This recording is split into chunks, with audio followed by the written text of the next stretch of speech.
सरकारको नयाँ नीतिले मुलुकभित्र डन्डी उत्पादन गर्ने उद्योगीहरू नै विभाजित।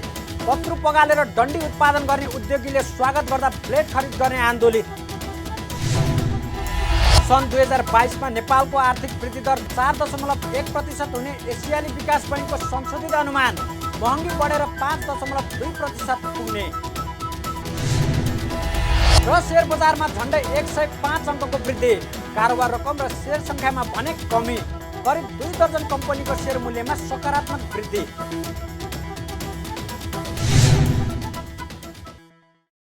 हामी छौं पल पल तपाईसँग,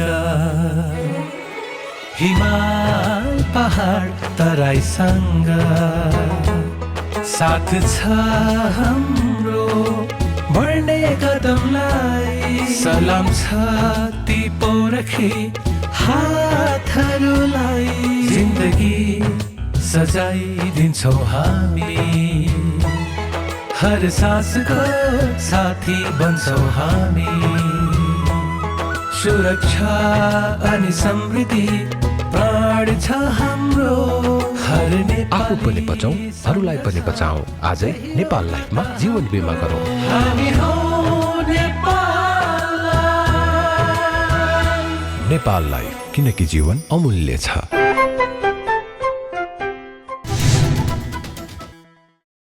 नमस्कार, कारोबार समाचारमा स्वागत छ।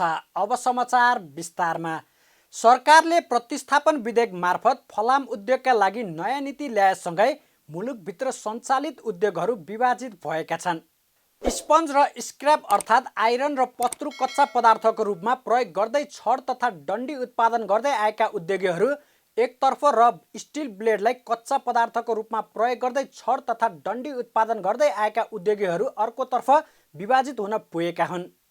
सरकारले ब्लेड र स्पन्जमा लाग्दै आएको करमा हेरफेर गर्दा ब्लेडबाट छड तथा डन्डी उत्पादन गर्दै आएका उद्योगमा नकारात्मक असर गर्ने भन्दै केही व्यवसायी आन्दोलित समेत भएका छन् भने केही उद्योगीहरू ब्लेड उत्पादन गर्ने प्रक्रिया र ब्लेड पछिको डन्डी उत्पादन गर्ने प्रक्रिया फरक भएकोले सरकारको निर्णयले कसैलाई नोक्सान नगर्ने ठोकुवा गर्दै आएका छन्। रोलिङ मिल एसोसिएसनका उपाध्यक्ष किरण साखले प्रतिस्थापन विधेयक मार्फत नेपालमा आउने स्टिल ब्लेडमा अन्तःशुल्क बढाइएको भन्दै सरकारले उक्त निर्णय फिर्ता गर्नुपर्ने बताउनुभयो। उहाँले निर्णय फिर्ता नगर्दा राज्यलाई फाइदा हुने भए आफूहरू विस्थापित हुन तयार रहेको बताउँदै उपाध्यक्ष साखले थोरै कम्पनीहरूलाई पोसाउन मात्रै सरकारले उक्त व्यवस्था गरेको आरोप पनि लगाउनुभयो। यो किसिमको बचपन्ना कुरा गरेर देशको अर्थतन्त्रलाई नै यो हल्लिने काम भइरहेछ। सर्टेन स्ट्रङ लबी भन्छु, यो लबीको आधारमा यसो गर्न सक्छ। किन निर्णय फिर्ता गर्नु पर्यो? निर्णय फिर्ता नगर्नाले देशलाई फाइदा छ भने हामी मर्न तयार छौँ। हाम्रो इन्भेस्टमेन्ट सेक्रिफाइस होस्, तर बताइदिनु पर्यो कि तिमीहरूले गरेको कामभन्दा यो गर्दाखेरि देशलाई फाइदा, कन्ज्युमरलाई फाइदा भनेर प्रुभ गरिदियो भनेदेखि हामी के गर्न सक्छौँ? हामी भनेर भएन, यो गलत भयो भनेर न भनिरहेछौँ। टेबलमा बसेर हामीले बोलाएको अवस्थामा कुरा गर्न तयार छौँ। ब्याकवर्ड इन्टिग्रेसनको कुरामा हामी भने नि यो अहिले सोचेको भन्दा बढ्ता ब्याकवर्ड इन्टिग्रेसनको हामी गर्छौँ। टाइम त चाहिन्छ नि। अहिले 30वटा जुन 6वटा उद्योगले जुन ब्याकवर्ड इन्टिग्रेसन गरेका छ, सरकारले भन्दैमा भोलिदेखि अरूले गर्दै हो र पैसा हुँदैमा। मैले भने पैसा हुँदैमा फिजिबिलिटी गर्नुपर्छ, एआई जग्गा लिनुपर्छ, मेसिन किन्नुपर्छ, फिट गर्नुपर्छ। यो सबै प्रक्रिया गर्न 2 वर्ष मिनिमम पनि लाग्ने चिज हो, कसैले पनि प्लान गरेको अवस्थामा पनि। यस्तो चिजलाई भोलिदेखि गर भनेर ल 30 रुपियाँ लगायो भने के हुन्छ भने सप्लाई पुग्दैन। यो त सर्टेन कम्पनीहरूको लागि पोसाउनको लागि नै आएको नियम जस्तो हामीलाई आभास भइसकेको छ। यता रोलिङ मिल एसोसिएसनका उपाध्यक्ष साखले उक्त निर्णय फिर्ता गर्नुपर्ने माग गरिरहँदा अर्का व्यवसायी एवं सौरभ ग्रुपका अध्यक्ष विष्णु न्यौपानेले भने एसोसिएसनले बिना कारण संयुक्त राष्ट्रसङ्घ झैँ भिटो हाल्ने काम मात्रै गरेको आरोप लगाउनुभयो। उहाँले ब्लेड उत्पादन गर्ने प्रक्रिया र ब्लेड पछिको डन्डी उत्पादन गर्ने प्रक्रिया फरक भएकोले प्रतिस्थापन विधेयक मार्फत ल्याएको निर्णयले कसैलाई नोक्सान नगर्ने पनि स्पष्ट पार्नुभयो। यो विगत 3 वर्षदेखि हामीले ब्लेड उत्पादन गर्दै आइरहेका छौँ। अरू केही उद्योगी त त्योभन्दा पहिला आइरहेको छ। यो ब्लेड उत्पादन गर्ने प्रक्रिया र ब्लेड पछिको डन्डी बनाउने प्रक्रिया छुट्टा छुट्टै प्रक्रिया हो। हरेक उद्योगको एउटा एउटा एउटा तहमा सबैले आफ्नो उत्पादन गरेको हुन्छ है। अब धागो कपास बनाउनेले कपासबाट चाहिँ धागो बनाउला, कपासै पनि पोलिस्टर कपास चाहिँ यो पिटिएमइजीबाट कपास बनाउने उद्योग हुन्छ, त्यो कपासबाट धागो बन्छ, धागोबाट कपडा बन्छ, कपडाबाट गार्मेन्ट बन्छ है। त्यसकारण चाहिँ कहाँनिर सबभन्दा ठुलो भेरिएसन गर्छ उसले सबभन्दा ठुलो प्रोटेक्सन पाउनुपर्ने हुन्छ। त्यो कुरा चाहिँ उहाँहरूले लटरपटर कुरा गरेर भन्नुभएको छ है। सरकारले बजेट संशोधित गर्दै बिलेट आयात गर्दा 4.75% भन्सार कर लाग्ने व्यवस्था गरेको छ। यसअघि आयात हुने बिलेटमा प्रति मेट्रिक टन 1650 रुपियाँ अन्तशुल्क लाग्दै आएकोमा त्यसमा वृद्धि गरी प्रति मेट्रिक टन 2500 रुपियाँ अन्तशुल्क लाग्ने व्यवस्था गरेको हो। बजेटले पत्रु र सोमा मिसाउने चाहिने कच्चा पदार्थ स्पन्ज पैठारी गर्दा भन्सार र अन्तशुल्क नलाग्ने व्यवस्था गरेको छ।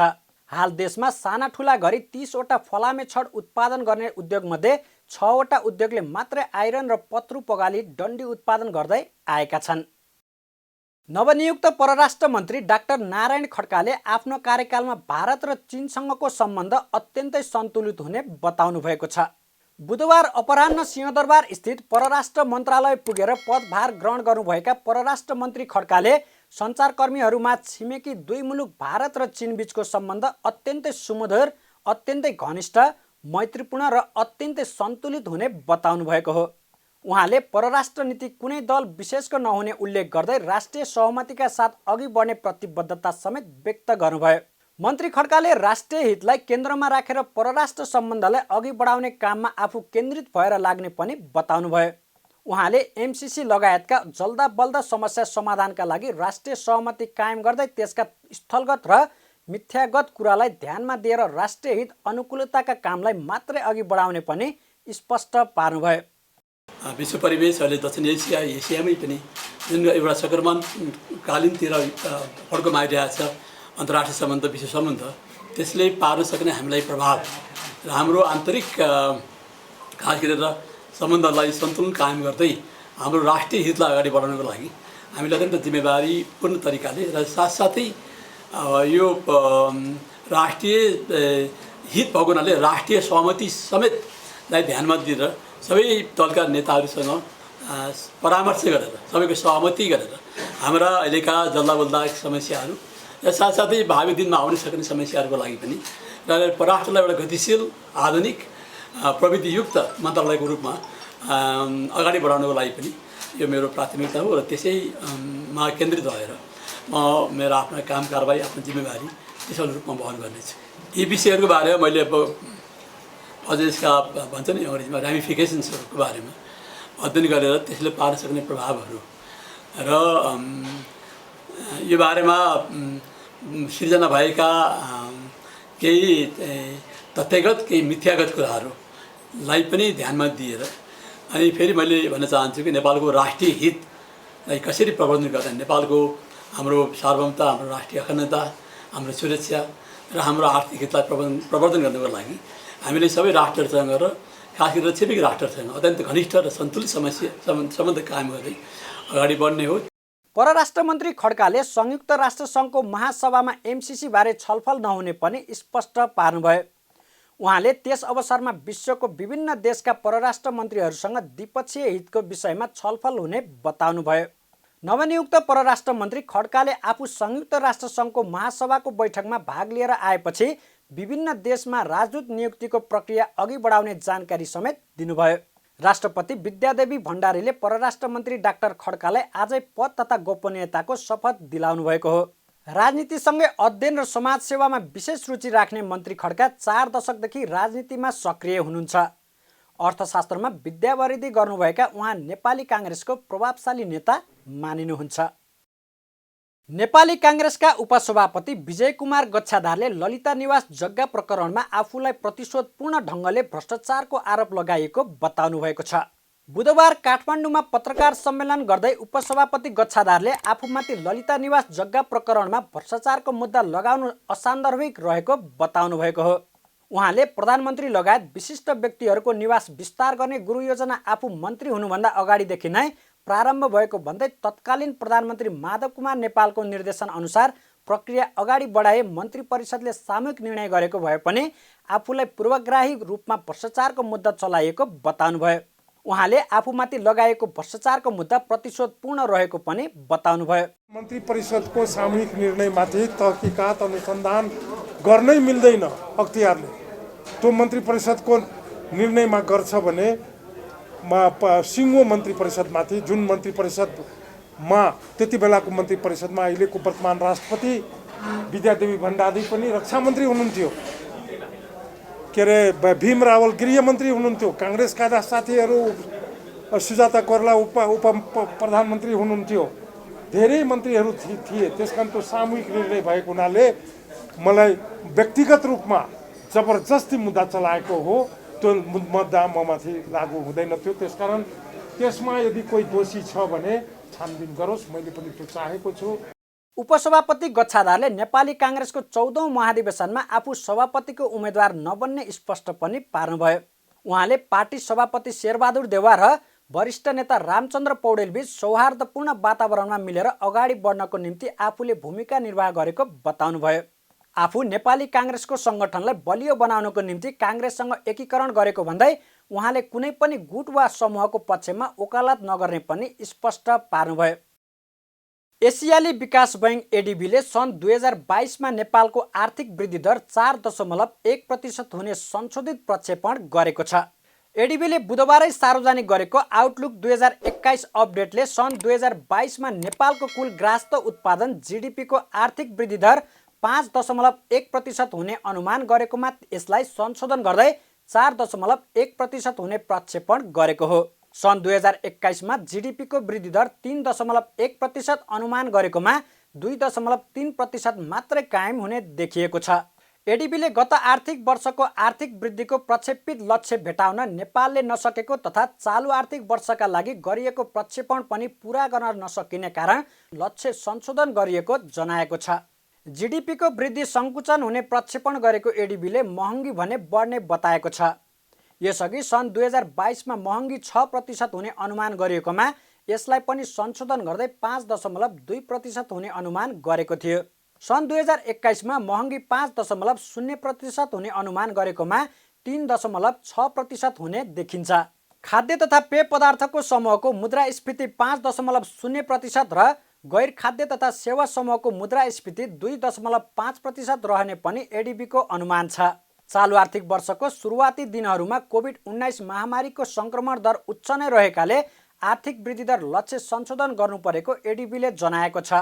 कृषि उत्पादन र उद्योग क्षेत्र बिस्तारै लयमा फर्किए पनि पर्यटन र सेवा क्षेत्रमा अझै महामारीको असर बाँकी रहेको तथा स्वास्थ्य क्षेत्र, रोजगारी सिर्जना र सामाजिक सुरक्षाको विषयलाई सरकारले प्राथमिकतामा राखे पनि त्यसको कार्यान्वयनमा देखिएको जटिलताले अर्थतन्त्रको वृद्धि दर खुम्चिएको एडिबीको भनाइ छ। काठमाडौँ बालाजुको औद्योगिक क्षेत्रभित्र रहेको नेविको बिस्कुटको कारखाना आजबाट पुनः सञ्चालनमा आएको छ। गत साउन 23 गते भीषण आगा लागेका कारण बन्द रहेको नेविको बिस्कुटको कारखाना पुनः सञ्चालनमा आएको हो।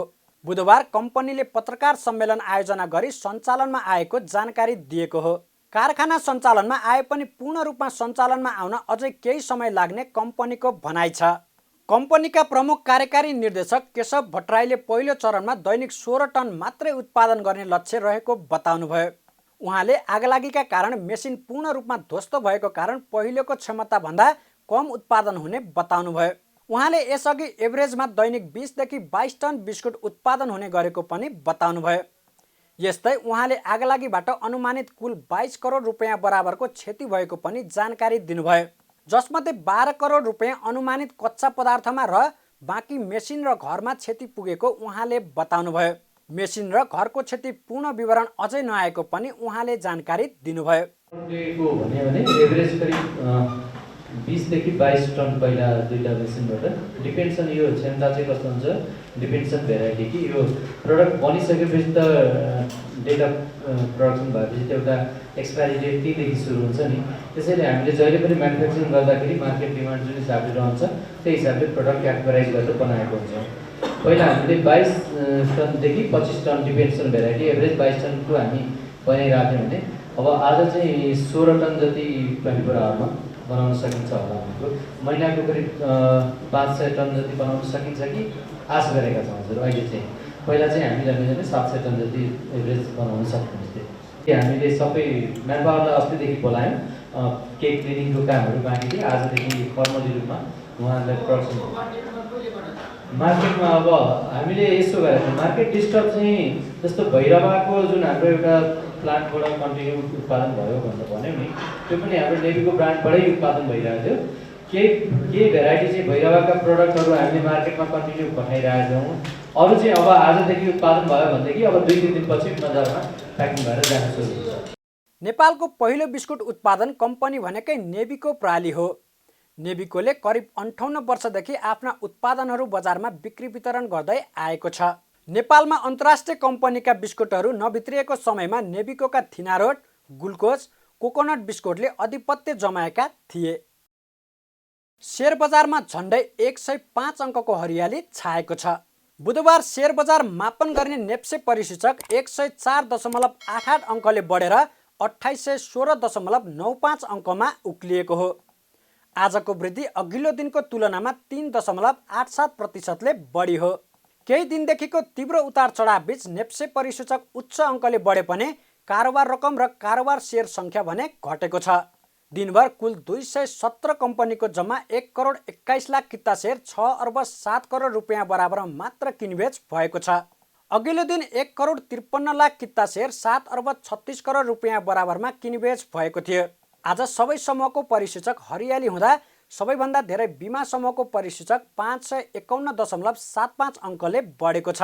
निर्जीवन बिमा समूहको परिसूचक 441.87, विकास बैंक समूहको परिसूचक 381.42 र वित्त समूहको परिसूचक 207.93 अङ्कले बढेको छ। वित्त समूहको परिसूचक अघिल्लो दिनको तुलनामा 8.54%ले बढेको छ। यस्तै उत्पादनमूलक समूहको परिसूचक 182.31, लघुवित्त समूहको परिसूचक 170.73, जलविद्युत समूहको परिसूचक 169.44, होटल र पर्यटन समूहको परिसूचक 136.9, व्यापार समूहको परिसूचक 132.69, वाणिज्य बैंक समूहको परिसूचक 60.92, अन्य समूहको परिसूचक 41.73, लगानी समूहको परिसूचक 3.89 र म्युचुअल फन्ड समूहको परिसूचक 0.22%ले बढेको छ। आज झन्डै 2 दर्जन कम्पनीको शेयर मूल्य 10%ले बढेको छ, जसमा अधिकांश वित्त कम्पनीहरू रहेका छन्। कारोबार रकमको आधारमा आज सबैभन्दा धेरै Arun valley hydro power development कम्पनीको भएको छ। कम्पनीको एकै दिन 23 करोड 34 लाख रुपियाँ बराबरको शेयर कारोबार भएको छ।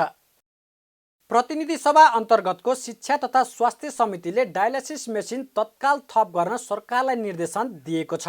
बुधबार सिंहदरबारमा बसेको समितिको बैठकले डायलाइसिस मेसिन थप गर्ने योजना तत्काल कार्यान्वयनमा ल्याउन स्वास्थ्य तथा जनसङ्ख्या मन्त्रालयलाई निर्देशन दिएको हो।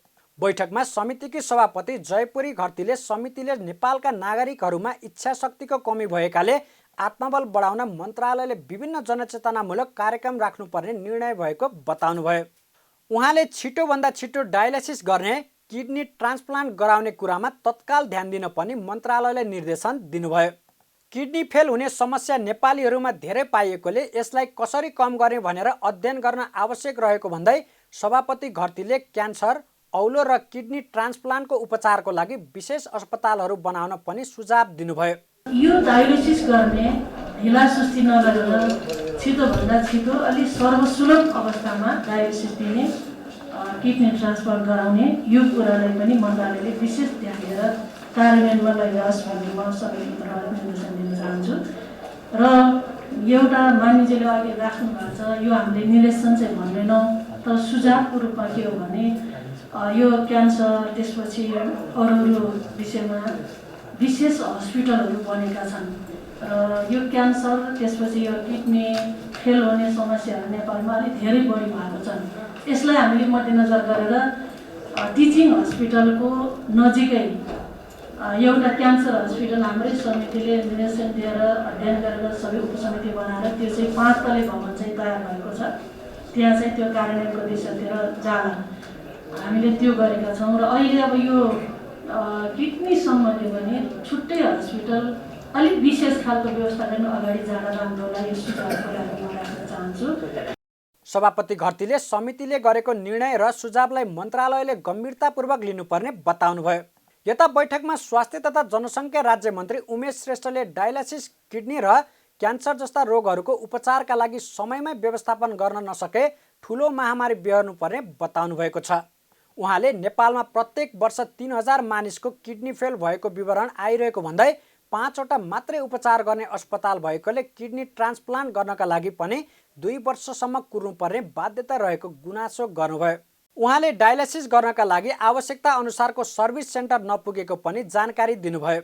गर्दाखेरि यो दीर्घरोगी हो, हुन त सरकारले पनि अलिकति पैसा चाहिँ दिन थालेको छ, तर यसलाई समयमा हामीले व्यवस्थापन गर्न सकिएन पनि यो एउटा ठुलो महामारी भयो। अहिले नै हेर्ने भने चाहिँ 3-3 हजार मान्छेको फेल हुने स्थिति छ, तर हाम्रो 5 वटा सेन्टर, सरकारी 3टा, 2 वर्ष चाहिँ हामीले वेट गर्नुपर्ने अवस्था स्थिति छ।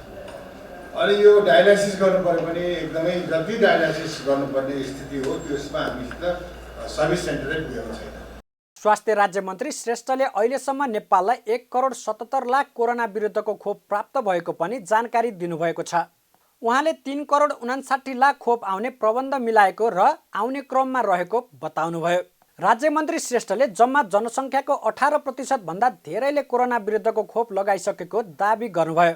उहाँले दशैंसम्म 1,40,00,000 मानिसलाई कोरोना विरुद्धको खोप लगाउने योजना रहेको बताउँदै दशैंसम्म पहिलो डोज लगाउनेको सङ्ख्या 1 करोड पुर्याउने सरकारको लक्ष्य रहेको बताउनुभयो। अहिलेसम्म हामीलाई चाहिँ खोप चाहिँ प्राप्त भएको चाहिँ 1 करोड त्यो डाटाबेसमा जान्छु म, जम्मै चाहिँ अहिले यहाँ चाहिँ टोटल अहिले आजको दिनसम्म चाहिँ कति प्राप्त भयो भने अहिले हामीलाई 1,77,00,000 खोप आयो, जसमध्ये अब 3,59,00,000 खोपको आश्वस्त भइसकेको छ, आउने क्रम जारी छ।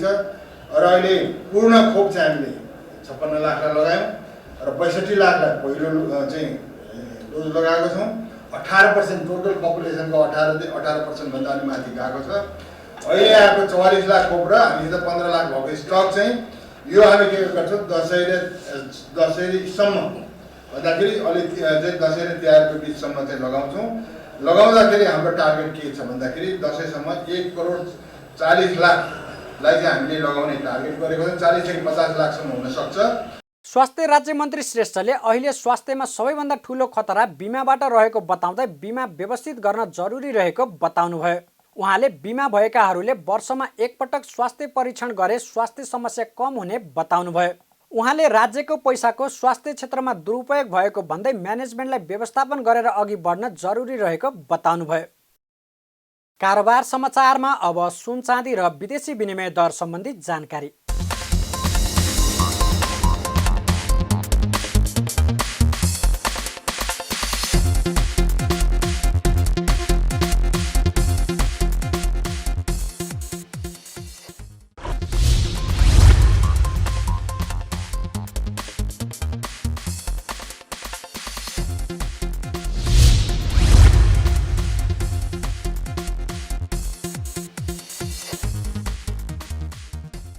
बिदा हुनु अघि अहिलेसम्मका प्रमुख समाचार फेरि एकपटक।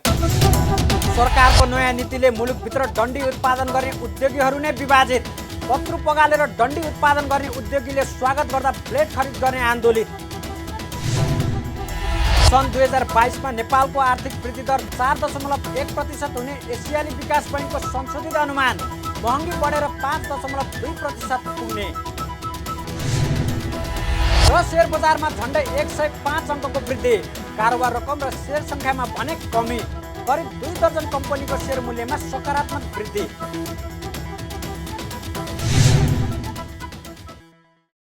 कारोबार समाचार सकियो। हामीलाई बिदा दिनुहोस्। नमस्कार।